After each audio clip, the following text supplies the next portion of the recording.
agora nós vamos ouvir o profeta de Deus, que pregou ontem à noite, foi uma bênção, pregará hoje pela manhã.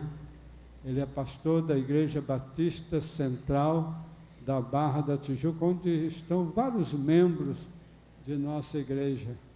Eu fui jantar com um grupo deles, e eles agora não falam mais pastor Sebastião, porque o pastor Valandro, mas está em boas mãos.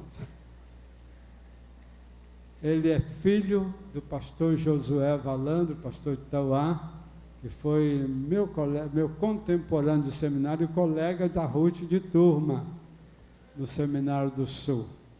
Ele é casado, diz que tem 2 filhos lindos, se são lindos, são iguais aos meus, só que os meus são mais velhos, né?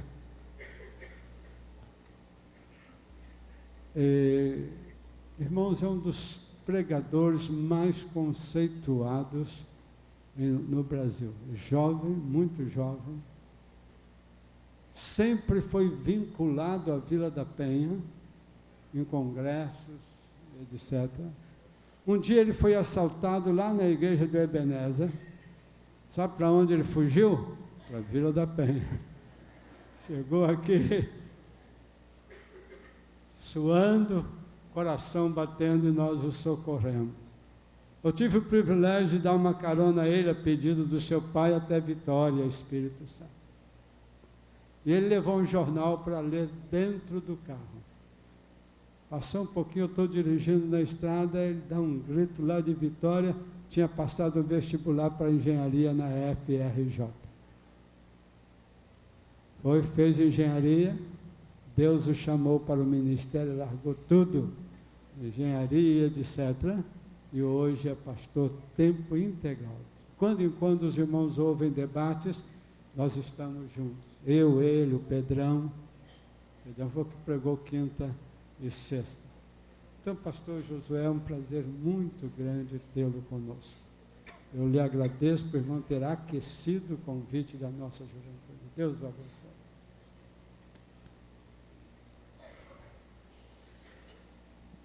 Meu pai me ensinou que privilégio a gente não pede, mas a gente aceita. E pregar nessa igreja tão vibrante, com uma história tão marcante, para mim é um grande privilégio. Pastor Sebastião, eu louvo a Deus pela sua vida. Sei que o momento de sucessão pastoral é como que cortar um braço de um pastor. Meu pai está vivendo o mesmo momento, mas sei que o Senhor vai poder dizer no dia da sua morte: combati o bom combate, acabei a carreira, guardei a fé. Muito obrigado pelo privilégio de estar ao seu lado, pregando no púlpito dessa igreja. Bem, amados irmãos, eu tenho um comunicado. Você que acorda cedo aos domingos, nós temos agora um programa de televisão todo domingo, 7h30 da manhã. E talvez você tenha algum amigo não crente, que tem resistência de vir na igreja, e aí com a aquiescência do seu pastor, você pode falar assim: não, assiste um discípulo dele, tá certo? Todo domingo, 7h30 da manhã, na Bandeirantes, e é meia hora só de programa, mas passa tão rapidinho, meia hora, que a gente nem sente. Então hoje a gente falou sobre o medo, semana que vem eu não sei o que a gente vai falar, que amanhã que a gente vai produzir o programa, e assim tem sido, e dessa maneira a gente está conseguindo chegar a lares aonde o evangelho ainda não chegou. Se fala muita coisa na televisão, se prega muita coisa, e muitas vezes o conceito que o mundo tem sobre a pregação do evangelho é distorcido, porque a mensagem que estão pregando não é uma mensagem evangélica, bíblica. Muitos não estão pregando, eles pregam o que Jesus pode fazer, não quem Jesus é, e muito menos a salvação. Então eu gostaria que você orasse pelo programa e divulgasse esse programa, para que a gente realmente consiga ganhar muitas vidas para Jesus através da televisão. Alguns vão se converter e moram por aqui, vão vir para cá. Outros vão se converter e moram em Nova Iguaçu, vão para lá. E os que morarem na Barra, tomara que estejam com a gente, né? A gente também quer receber pessoas para cuidar de gente, porque o maior privilégio de uma pessoa é poder servir alguém. É um privilégio, irmãos, muito grande. Olha, eu estou desafiado com o tema que a juventude apresentou. Falar de raízes, voltar à raiz. E ontem eu fui saudosista. Eu falei do tempo em que eu estava ainda na primeira igreja batista de Marechal Hermes, onde eu fui criado ali com o meu pai, e como que era a vida da gente no domingo. E comecei a lembrar dos conceitos, dos princípios, e comecei a me lembrar também de como que isso tem se perdido ao longo do tempo, como que crente hoje é um ser um pouco mais elitizado, um pouco mais tranquilão, um pouco menos comprometido. Não todos, não você, mas muita gente. Muita gente não vive mais o Evangelho como algo intenso, fundamental, primordial da vida. O seu trabalho, os seus negócios, o seu ganha-pão, os seus concursos, as suas oportunidades de entretenimento se fazem mais importantes do que viver o Evangelho. E por isso hoje eu quero ler um texto com você que nos faz refletir sobre a qualidade da vida cristã. Meus irmãos, tem gente que dá orgulho de ver, não tem? Tem crente que a gente fala assim: esse cara é crente, esse cara é servo. Lá na igreja onde eu fui pastor em Ipatinga, Minas Gerais, eu tinha um grupo assim, não vou falar aqui da Barra da Tijuca porque eles podem me mandar embora, né, se eu falar muita coisa. Mas lá eu tinha um grupo assim, de gente seleta, de gente que vivia para Deus, crente nível 1. Mas alguns crentes sempre dão um trabalho. Alguns crentes, quando alguém falava assim: eu conheço alguém lá da sua igreja, o fulano de tal, eu já ficava preocupado, o que ele vai falar agora? Mas algumas pessoas não, dá orgulho de ver. A igreja se alegra, o pastor se sente fortalecido, o testemunho da igreja se torna vibrante. Meu irmão, hoje é o dia que o Senhor reservou para você repensar a sua vida cristã. Eu não estou aqui para falar de quanto tempo você tem de igreja.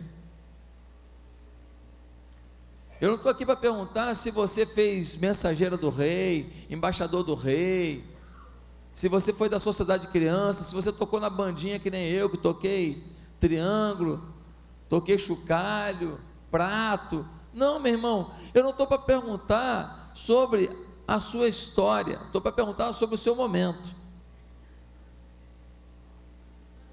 Porque quem vive de história tem um ditado que diz que é museu, né? Você tem que ter um momento com Deus. Este é o tempo de nós vivermos para Deus, sentirmos Deus, e não deixarmos que nada nem ninguém roube aquilo que Deus fez, aí sim, ao longo da nossa história. Portanto, abra sua Bíblia em 1 Tessalonicenses, capítulo 1. 1 Tessalonicenses, capítulo 1.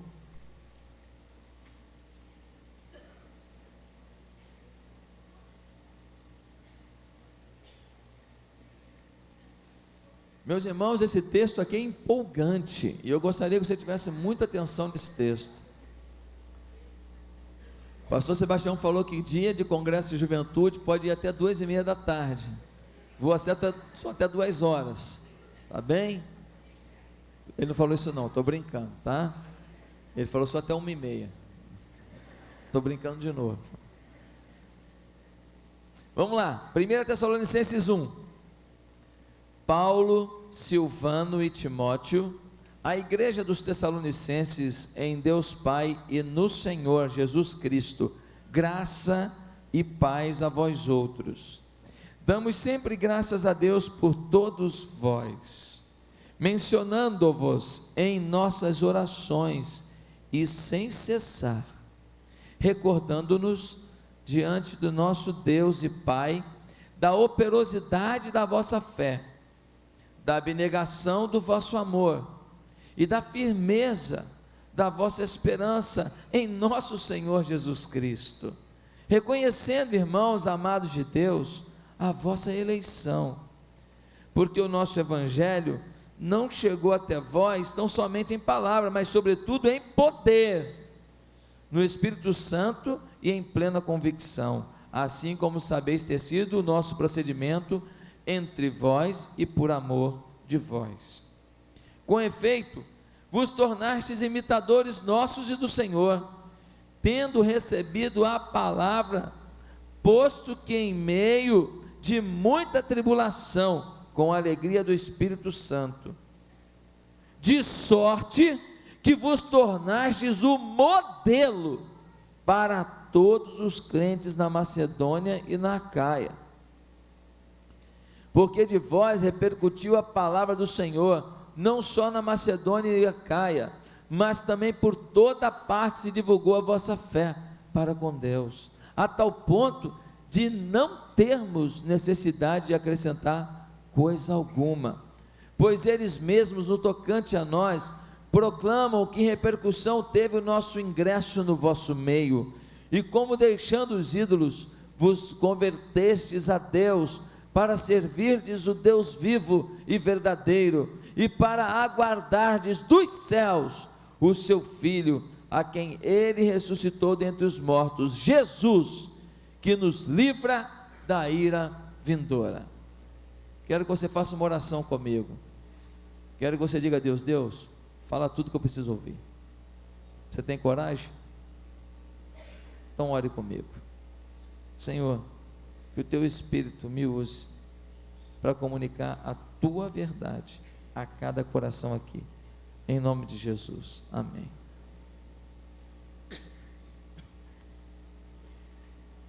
Amados irmãos, Paulo, Silas e Timóteo foram forçados a deixar Tessalônica, corriam risco de vida, tiveram que se ausentar de Tessalônica, e muita coisa que Paulo queria falar à igreja não deu tempo de falar.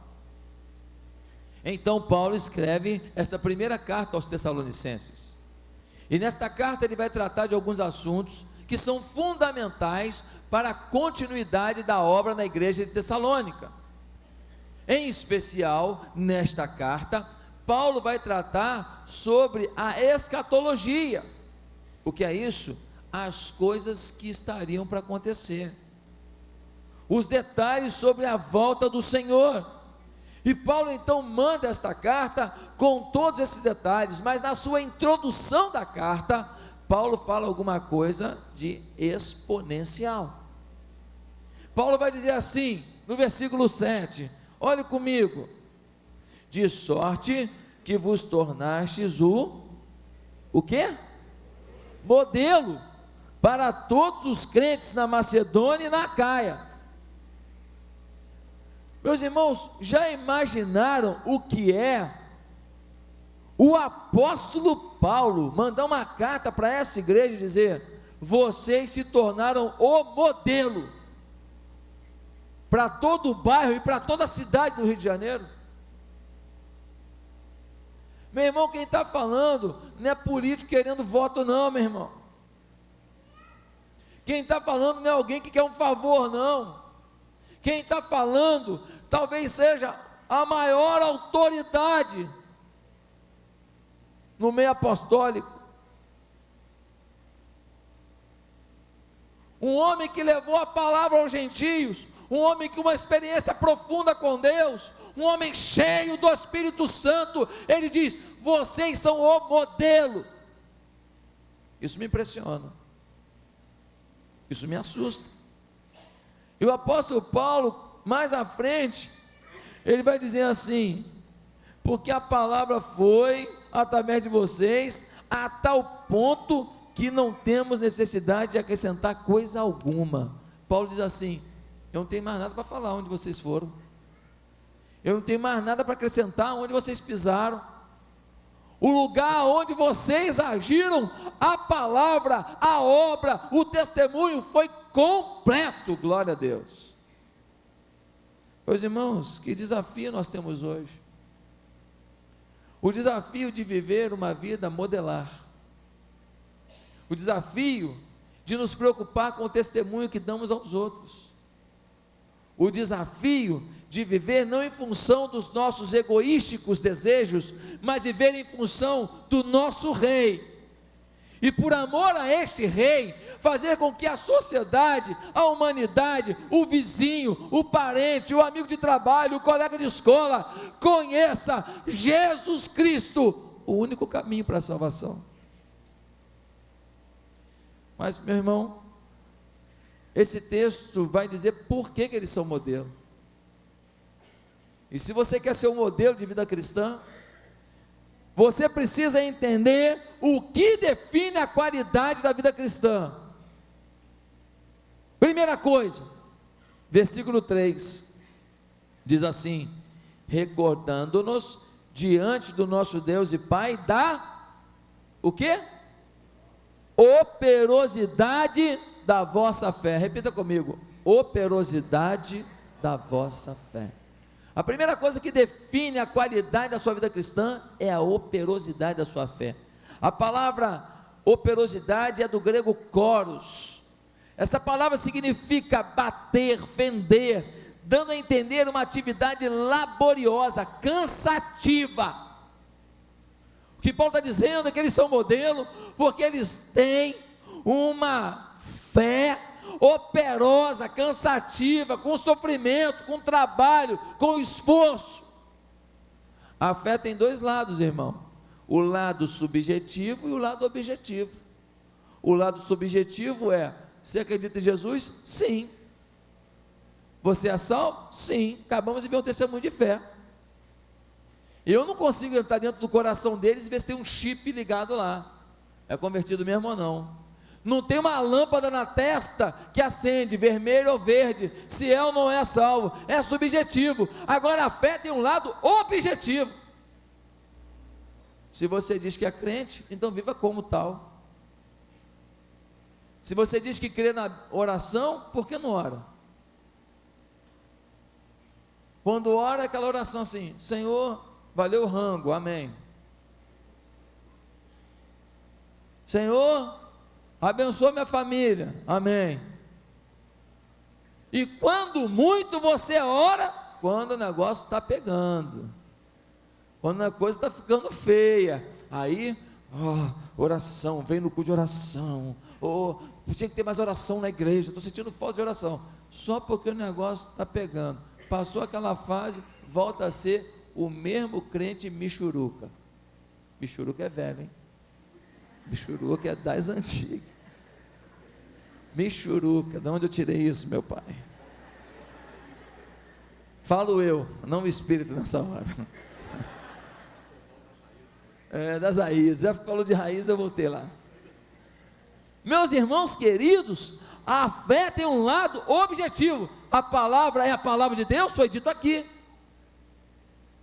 É o recado de Deus? É a carta de Deus? É o manual de Deus? Todo mundo diz: os favoráveis, levante uma das mãos.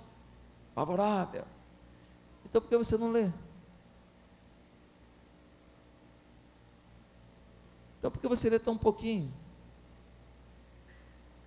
E pastor, essa semana eu li 2 vezes. Pastor, essa semana eu li 2 capítulos, olha só, hein? Estou arrebentando. Meus queridos, a verdade é que os crentes não têm se apaixonado pelas Escrituras, pelo tempo de devoção aos pés do Salvador. Os crentes não se envolvem no reino como deveriam, eles dão o resto do tempo para Deus. Eu me lembro de uma vez que o camarada falou assim: se me apertarem muito, eu prefiro deixar. Deixou mesmo, porque eu não quero contar com uma pessoa que faz assim.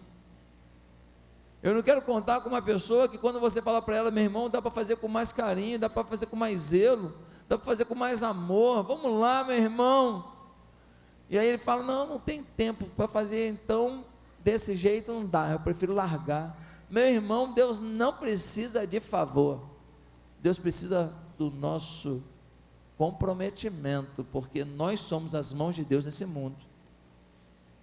A Bíblia que o seu vizinho lê é a sua vida. E nós precisamos, meus irmãos, ter uma fé operosa. Agora, Paulo podia falar disso. Pega lá o capítulo de 2 Coríntios, pega lá, 2 Coríntios. capítulo 11.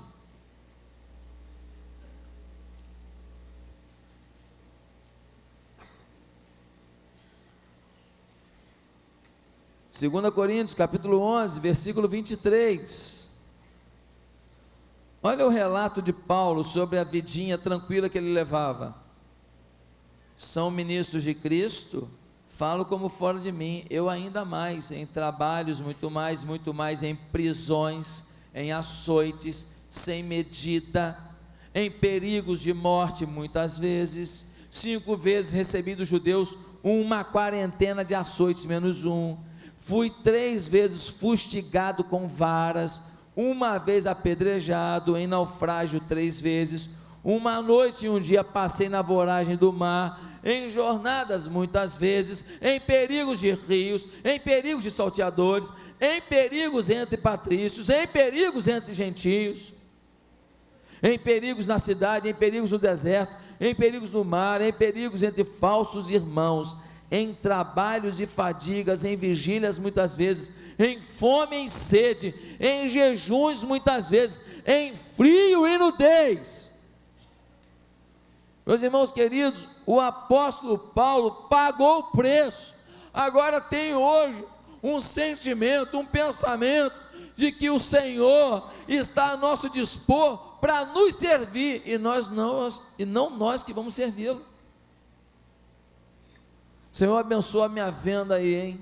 Senhor, abençoa os meus negócios, Senhor, abençoa a minha empresa, Senhor, prospera isso, Senhor, me dá cura, me dá isso, me dá aquilo. O Senhor é apenas uma central de despacho dos pedidos. Meus irmãos, será que nós temos amor e operosidade na nossa fé? Eu me lembro quando os meninos foram para o Radical África, um projeto da Junta de Missões Mundiais. Eu fiquei olhando para aqueles meninos, foi 2004, 2005, eles sendo apresentados para a Convenção Batista Brasileira. Meus irmãos, eu chorei, me senti um nada. Você fala, por que se sentiu assim? Porque em 2003, no final de 2003, eu estive na África, eu estive em Moçambique, Suazilândia e África do Sul. Eu vi o que é o trabalho do missionário, eu vi o que a missionária Noêmia faz por amor às pessoas. Eu vi aquela mulher indo no hospital que parece mais um banheiro da Central do Brasil, um lixo de hospital, cheio de caixa empoeirada, e não tem comida não, meu irmão. Se a família levar comida, o enfermo tem comida. Se a família não levar, o enfermo morre. E quem leva comida para os enfermos daquele hospital, sabe quem é? A Igreja Batista do Dondo, da missionária Noêmia, nossa missionária. Meu irmão, cada cabelo peguento, nojento, parece gato molhado é terrível, é nojento demais. Aqueles cabelos assim, peguento, nojento, suado, e a Noêmia penteando o cabelo daquele pessoal. Cheguei lá cheio de nojo disso, nojo daquilo, com alquinho na minha mão, toda hora alquinho. Chegou uma hora que eu falei, meu Deus do céu, não vai ter jeito não. A Noêmia pegando no povo, abraçando o povo, pegando nisso, pegando aquilo, ajudando. Falei, meu irmão, ou eu entro na dança aqui, ou então não vou fazer nada nesse lugar. E a gente começou a trabalhar, e meu Deus, que experiência, marcou a minha história, conviver com gente que tem uma fé operosa. Meu irmão, viver de discurso é fácil, está na hora de você meter a mão na massa, salvar o seu prédio inteiro, salvar a sua vizinhança inteira, está na hora de você começar a trabalhar nessa igreja, dar sua vida pela igreja, ligar, ver quem não está aqui, trazer os irmãos de volta. Está na hora de você ajudar aqueles que estão enfraquecidos, está na hora de você cortar aqueles que estão murmurando, para que haja amor, nesse momento tão importante de sucessão pastoral. Meus irmãos, está na hora da gente dar o nosso melhor, de acordar de madrugada, para clamar a Deus a bênção sobre a vida dessa igreja. Fé operosa. Lá em Patinga eu tinha uma ovelha lá, chama Cleusa Nantes. Aquela mulher, o mundo não é digno dela. Aquela mulher é anjo disfarçado. Está me enganando até hoje, fingindo que é Cleusa Nantes. Aquela irmã, todos os dias, 7 horas da manhã, meu irmão, com chuva, com sol, o que fosse, ela abre a porta da igreja, ela tem a chave, e ela entra com um grupo de pessoas, para clamar a Deus pela minha vida, pela vida do pastor atual da igreja lá, Igreja do Bom Retiro, lá em Ipatinga, para clamar a Deus por aquela igreja. Todo dia, meu irmão, no frio lá em Ipatinga, são 2 meses só, o resto do ano é um calor insuportável, 2 meses faz frio, do lado do rio, a igreja, é um vento frio, é neblina, meu irmão, ela acorda, aquela senhorinha vai lá, e quantas vezes eu cheguei de ponta de pé, e escutei Cleusa Nantes falando: ó Deus, abençoa o pastor Josué, tem misericórdia dele. Meus amados irmãos, eu tenho certeza de que muito do que vivi de vitória naquela igreja foi fruto da fé operosa de Cleusa Nantes e seu grupo. Colega nosso do seminário, eu já estava no 3º ano, ele entrou no seminário. Quando ele entrou no seminário, aquele povo todo, para lá e para cá, ele aloprou, ficou doido, começou a querer brincar demais, tal. No 2º ano ele se converteu. No 3º ano, ele deu uma aprumada tão grande, que aí ele se tornou até presidente do CADES. Mas é um menino simples. CADES é o centro acadêmico do Seminário do Sul.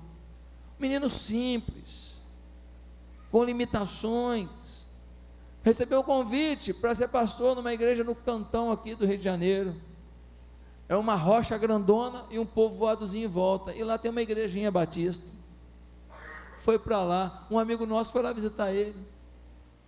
Quando chegou lá, encontrou o homem mais feliz do mundo. A igreja é pequenininha, ele visita todo mundo toda semana. Ele almoça com um, toma café com o outro, lancha com o outro, janta com o outro, engorda com todo mundo. Meus irmãos, um povoado, não há muitas perspectivas, não há muitos planos. Talvez ele nunca fosse lembrado para pregar num congresso tão importante como o Congresso da Juventude da Primeira Igreja Batista de Vila da Penha, mas Deus o conhece. E aqueles irmãozinhos queridos que estão lá, que trabalham na agricultura, que ganham um pouquinho, eles o conhecem, porque ele tem sido a voz profética do Senhor na vida deles. Quem te conhece? Eu gosto de uma história que eu escutei, de um orfanato na África, e diz que um bebezinho estava para morrer de frio, porque não tinha aquela bolsa térmica para aquecer o neném. É bolsa térmica mesmo que fala? É, né? Para aquecer o neném. E aí, as tias lá conversando, as professoras, como é que a gente vai fazer? E uma garotinha veio pequenininha e falou assim: mas vocês não falaram que se a gente orar tudo Deus resolve? Vamos orar. Ficou todo mundo paralisado. A garotinha: papai do céu, manda logo a bolsa térmica, porque a nenenzinha não pode morrer. Em nome de Jesus, amém. Ficou todo mundo assustado, porque a criança aprendeu um negócio e agora botou para valer o negócio, tem que acontecer, e se não acontecer? No dia seguinte chega uma caixa lá no orfanato. Uma caixa chegou, foram abrir. Uma das primeiras coisas que estavam dentro da caixa, a bolsa térmica. Pessoal, glória a Deus, aleluia, a oração dela foi atendida, Deus, obrigado. A garotinha, no auge da sua unção, diz: procura uma boneca para a irmãzinha dela, que eu também pedi.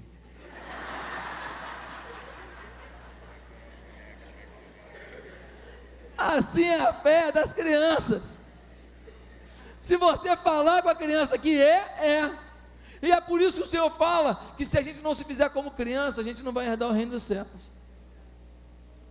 Meu irmão, se a Bíblia diz que temos que crer, tomar posse do que a palavra diz, tomar todo o conhecimento e vivência do que a palavra diz, porque só conhecimento não se traduz em fé operosa.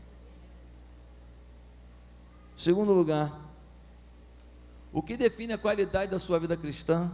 Versículo 3: recordando-nos diante do vosso Deus e Pai, da operosidade da vossa fé e da abnegação do vosso amor. Repita comigo: abnegação do amor. Qual é a primeira característica? Operosidade da fé. Segunda característica: Abnegação do amor. O que é abnegação, gente? Desinteresse, renúncia, desprendimento, sacrifício voluntário do que há de egoístico nos desejos e tendências naturais do homem, em proveito de uma pessoa, causa ou ideia. Abnegação, meu irmão, não é você trocar o seu guarda-roupa e pegar um guarda-roupa cheio de cupim. Irmão, quero te abençoar. Fica com o cupim para você. A abnegação é deixar de trocar o armário cheio de cupim para alguém ter um armário novinho. A abnegação não é andar de carro zero e dar uma oferta para missões, é deixar de comprar um carro zero para dar uma oferta significativa para missões. Isso é abnegação. A abnegação não é comer picanha e doar umas salsichas daquela latinha pequena, aquela salsicha, no inferno tem daquilo, talvez. A abnegação é você comer a salsicha para alguém comer a carne. É abrir mão por amor a alguém. E uma coisa que definia aquela igreja como uma igreja abnegada no amor, é porque eles estavam abrindo mão de alguma coisa para amar aquela gente. E amar aquele povo tessalônica era complicado. Por que, pastor, complicado? Porque aquele povo, vocês esqueceram que eles botaram Paulo, Silas e Timóteo para correr? Vocês esqueceram que eles odiavam crentes? Vocês esqueceram que eles falavam mal da igreja? Vocês esqueceram que aquele povo odiava os cristãos? Eles tinham que amar um povo que os odiava. Esta é a abnegação do amor. Ame aquele vizinho que é mala, aquele síndico que pensa que é o rei do universo, aquele chefe no trabalho que vomita maldade, mas você é servo do Senhor. Você não é movido por circunstância, você é movido pelo amor de Jesus que está em você. Bota isso para fora, mostra a tua cara, mostra teu coração. Meus irmãos, o amor é prova de espiritualidade. Gente que não mostra amor na igreja é porque é gente sem amor. Gente que gera confusão na igreja é gente sem amor. Gente que fala mal de um para o outro, gente que tenta gerar mal-estar no meio de um culto, não tem amor. Só que quem não tem amor, será que tem a Deus? Porque a Bíblia diz que Deus é amor.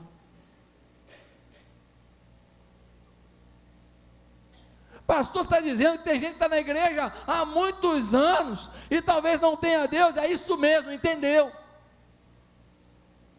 Porque pelos frutos conhecereis, e o fruto principal é o amor. Quando perguntaram a Jesus qual é o maior mandamento, ele disse: amarás o Senhor teu Deus de todo o teu coração, toda a tua alma, todo o teu entendimento. Ama com tudo.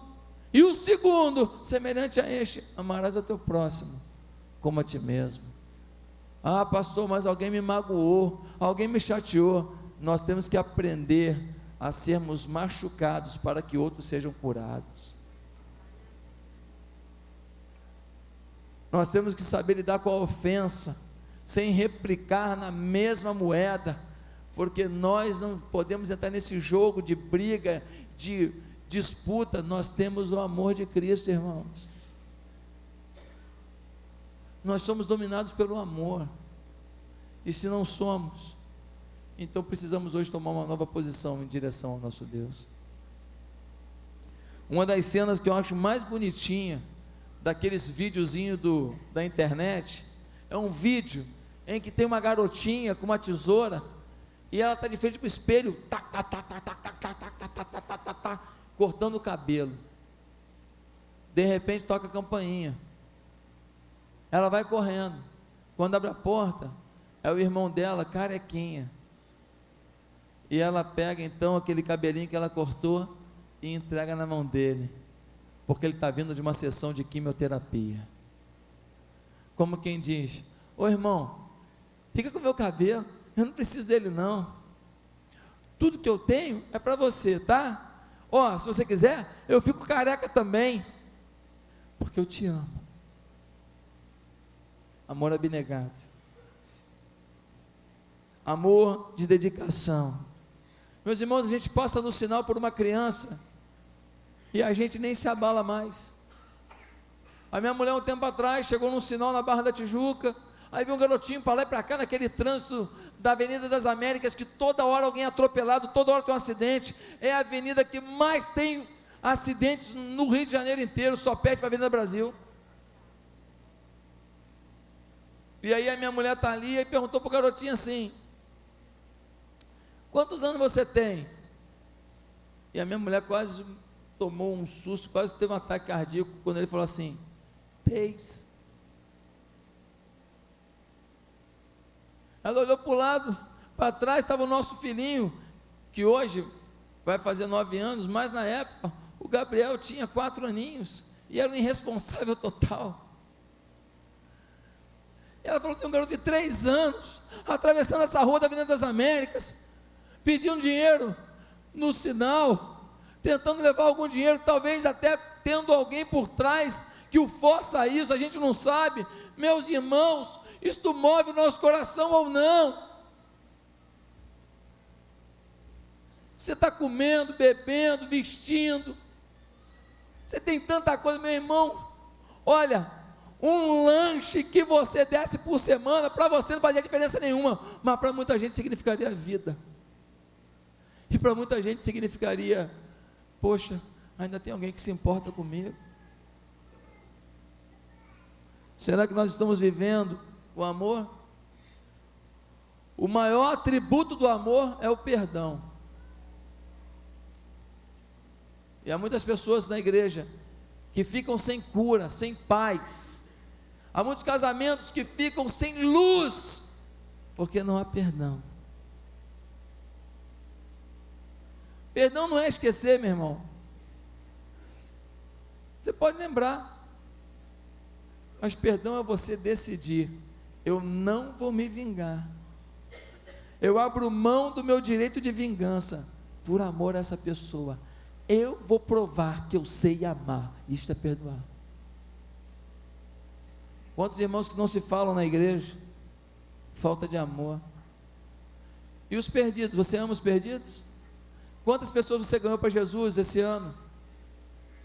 Um dos homens que abalou Minas Gerais foi o pastor Thomas Akins. O pastor Thomas Akins, missionário da junta de Richmond, meus irmãos, era doido, sabe o que é doido? Doido de pedra, era aquele irmão. Só que ele era doido por almas. O Thomas fez da Juventude Batista Mineira a juventude mais missionária do Brasil naquele período.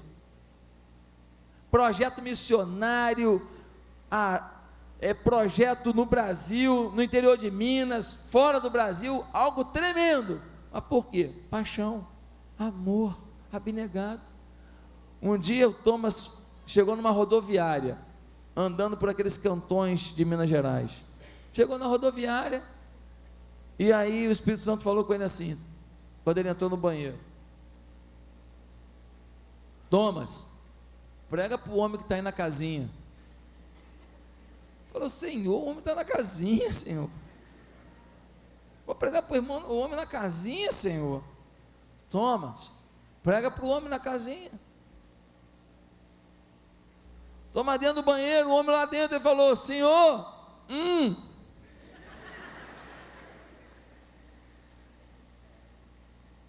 o senhor tem certeza que se o senhor morrer hoje, o senhor vai para o céu? Pastor Thomas começou a pregar o evangelho, começou a falar de Jesus, dentro do banheiro, irmão. Gostou, né? Eu sei. De repente a portinha da casinha se abre, o homem se ajoelha no chão do banheiro e fala: eu estava pensando em me matar, eu estava desesperado, foi Deus que mandou o senhor aqui, hoje seria o último dia da minha vida, eu agora quero esse Jesus na minha vida. Coisas de gente apaixonada. Só tem essas experiências os apaixonados, que fazem loucura para ganhar alguém para Jesus. Quando estava tudo muito bom já aqui no Brasil, ele foi lá para as Filipinas. porque ele queria ir para um lugar mais esquisito ainda, para levar o amor de Deus. Meus irmãos, será que nós temos paixão pelas pessoas mesmo? Será que nós temos esse desejo profundo de levar as pessoas a conhecer Jesus? Você fala, pastor, mas é muito difícil, meu irmão. Não. Os frutos estão maduros no pé, está faltando a gente para balançar o pé ou para subir no pé e pegar. Eu jogo um futebol toda semana praticamente. Quando dá, 2 vezes na semana. 3 vezes está difícil, mas 2 pelo menos eu tento. Ah, é com o pessoal da igreja, pastor? Não, eu não jogo com o pessoal da igreja. Eu jogo com o pessoal do mundo. Pastor, você prefere? Claro que eu prefiro. Eu só convivo com crente, meu irmão, praticamente. É a minha chance de estar no mundo, fazendo diferença. Pastor, mas o pessoal pode respeitar. Lá eu sou chamado de pastor. Uma vez por mês tem os aniversariantes do futebol, com churrasquinho. E depois, na hora de cortar o bolo dos aniversariantes, eu dou uma palavra e oro. Claro, comecei isso esse ano, eu fui devagar. Eu não chegava a orar, eu abraçava tal, e dava uma palavrinha. Agora eu dou uma palavra e oro. E desse futebol eu já batizei 4. E tem mais 3 que frequentam a igreja.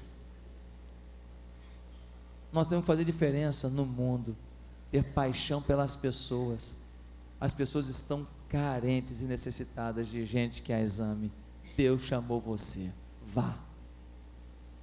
Mas em terceiro e último lugar, o que define a qualidade da vida cristã, meu irmão? Versículo 3: recordando-nos diante do nosso Deus e Pai, da operosidade da vossa fé, da abnegação do vosso amor e da firmeza da vossa esperança em nosso Senhor Jesus Cristo.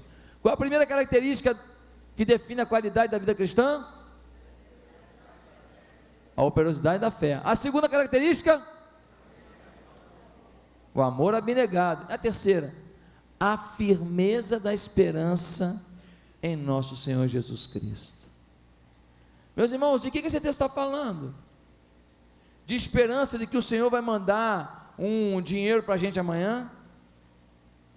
De esperança de que o Senhor vai curar a gente amanhã? De esperança de que amanhã a gente vai conseguir um emprego melhor? De esperança de que alguém vai pagar o teu condomínio esse mês? Não, irmão.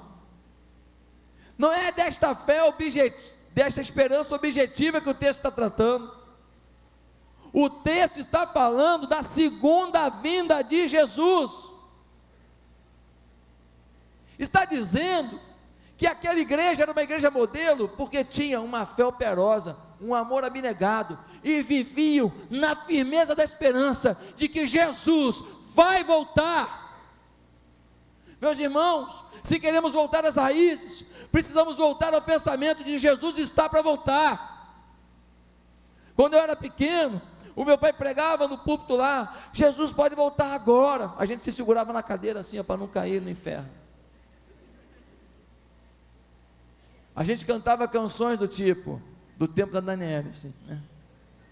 Ó Pai, eu queria tanto ver o meu Senhor descer, vindo me encontrar.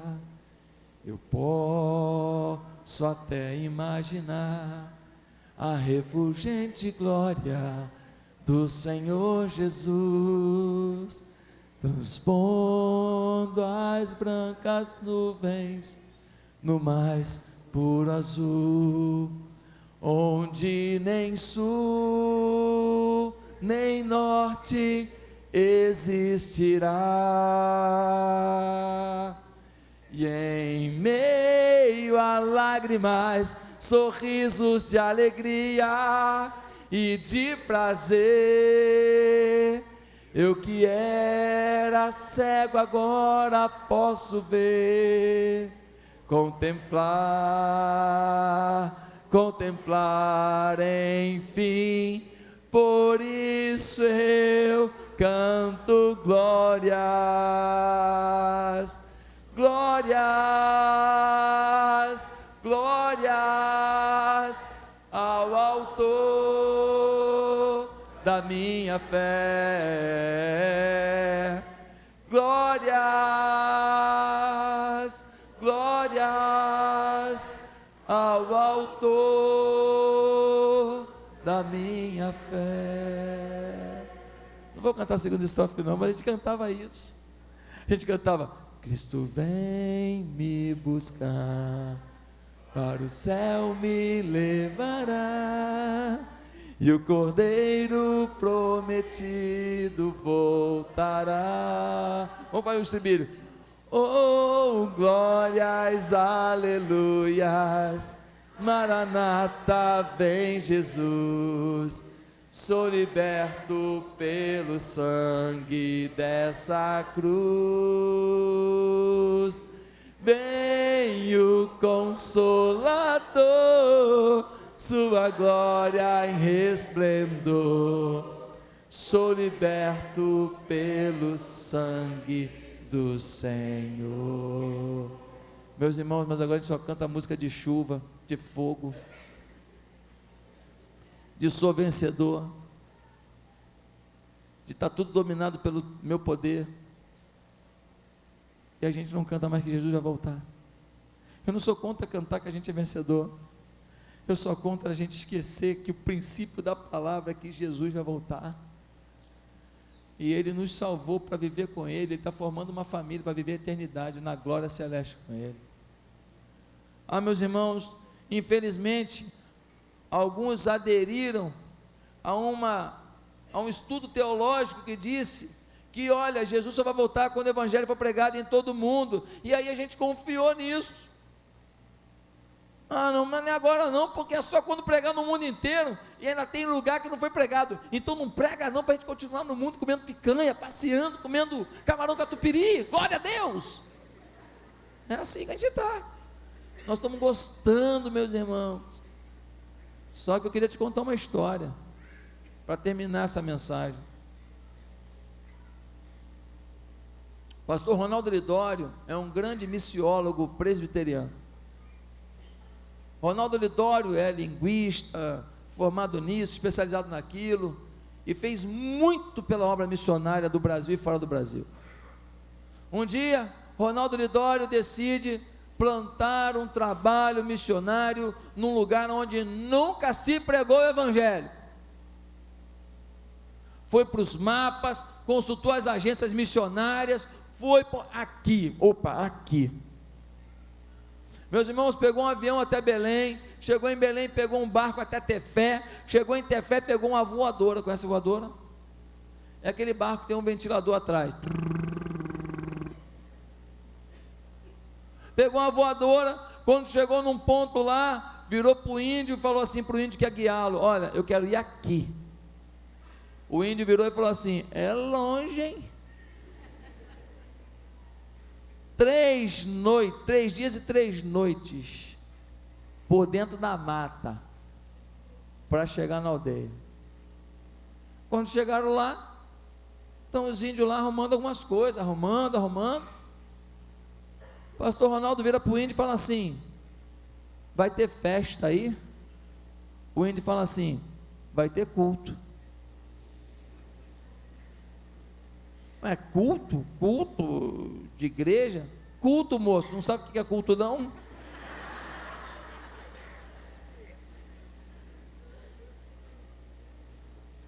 Pastor Ronaldo falou assim: mas vem cá, vocês aqui são crentes, são evangélicos? O índio: aqui todo mundo é evangélico. Mas quem pregou para vocês? Seu João pescador. Onde é que ele mora? O senhor vai por aqui, vira ali, ele está ali na frente, a cabaninha dele.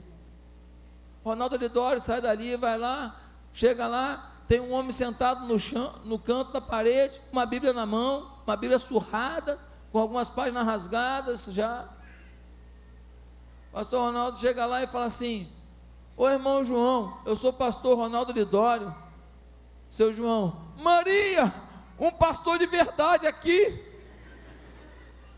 Ronaldo ficou sem graça, chegou lá, viu uma cadeira, uma mesa quebrada, uma panela, e era todo o mobiliário daquele homem, e uma Bíblia na mão dele, lendo a Bíblia. Ele perguntou: seu João, como é que você veio parar aqui, seu João? Eu vim subindo o rio, vim pescando, trocando coisa com os índios e tal, e fui subindo, parei aqui. E o senhor era de que igreja? Eu era da Assembleia de Deus, lá de Manaus. Assembleia de Deus, né? Todo lugar, um Bradesco, um Banco do Brasil, uma Assembleia de Deus. Todo lugar, né? Ele era da Assembleia de Deus de Manaus. E vim parar aqui e tal. Ô seu João, o senhor pregou o evangelho, o pessoal se converteu, todo mundo, graças a Deus, aleluia. Mas seu João, me diga uma coisa, será que dá para a gente implantar uma outra igreja em outra tribo por aqui, porque tem mais tribo aqui por perto, não tem? Ele falou assim: seu João, dá para implantar a 7ª igreja, porque 6 eu já implantei. Meus irmãos, ele virou para o seu João e falou assim: seu João, mas como é que você vai continuar morando aqui? Aqui não tem escola para os seus filhos. Resposta do seu João pescador: eu conheço gente que conheceu o seu João, e eu particularmente perguntei a Ronaldo Lidório sobre essa história, que ele confirmou detalhe por detalhe. Seu João responde assim: pastor, não estou preocupado não. A coisa mais importante meus filhos têm, todos são salvos, todos sabem ler e leem a palavra todos os dias, estão preparados para a volta de Jesus. Qual é a tua esperança, meu irmão? Vai dar tua fé operosa para Deus quando? Quando melhorar de vida? Quando mudar para Barra? Quando comprar um palacete em Vila da Penha? Quando comprar um carro? Qual é a tua esperança? A igreja de Tessalônica era uma igreja modelo, porque tinha uma fé operosa, um amor abnegado, e vivia na firmeza da esperança de que Jesus Cristo vai voltar. Ele vai voltar como ladrão, não avisa quando vem. E quando ele voltar, a igreja vai estar preparada? Você vai estar preparado? Eu quero fazer um desafio aqui em 3 minutinhos. Eu quero convidar você nesse momento a refletir sobre a sua vida. Quero que você responda para você mesmo se você tem vivido essa vida modelar, essa vida de exemplo, essa vida exemplar. Quero que você pare de olhar para quantos anos você tem na igreja, você olhe para o tempo que você vive com Deus. E se hoje o Espírito Santo está falando com você, de que é dia de mudança, é dia de renovo, é dia de se apaixonar pela palavra, é dia de separar tempo para orar todo dia, ter tempo com Deus, comunhão com Deus, botar uma musiquinha, ouvir a palavra cantada, depois ler a Bíblia, depois orar e falar: Deus, eu estou aqui, Se hoje você está assumindo um desafio de realmente tentar levar seus amigos e vizinhos aos pés do Senhor, eu gostaria que nesse momento você ficasse de pé, corajosamente. Pastor, vão achar, eu sou diácono da igreja, vão achar que eu estou mal. Ninguém vai achar nada. Você que sabe o que você está tratando com Deus, você que sabe o que Deus está falando com você, você que sabe a área de pendência, a área que precisa melhorar, a área que você precisa agir. Não interessa a ninguém, nem eu vou perguntar, mas hoje você tem que tomar a decisão. Agora, não fique de pé se você está vivendo um tempo bom já com Deus e isso, a palavra não é para você. Se hoje você está tomando uma decisão, então eu quero que você fique de pé, e eu vou orar pela sua vida nesse momento. Santo Deus, coloca a tua mão agora sobre a cabeça de cada pessoa, que se colocou de pé, corajosamente, dizendo: eu preciso de algo novo, em uma dessas áreas que foi citada.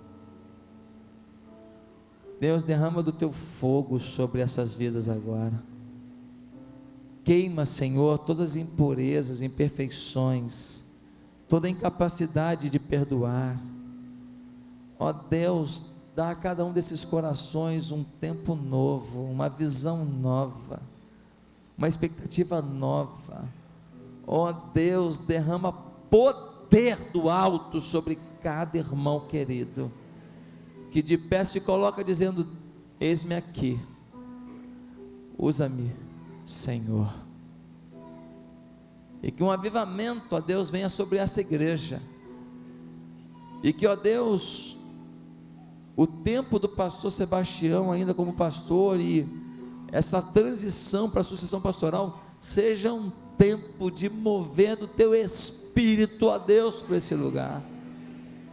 Dá a essa igreja o pastor segundo o teu coração, como foi a vida do pastor Sebastião. Ó Deus bendito, reine a tua vontade nesse lugar. E que o irmão que não fala com o irmão que está zangado com o irmão, que agora, Deus, o amor abnegado domine, para que haja união no meio da sucessão. É no nome de Cristo que nós oramos. Amém, Senhor. Que Deus te abençoe. Amém.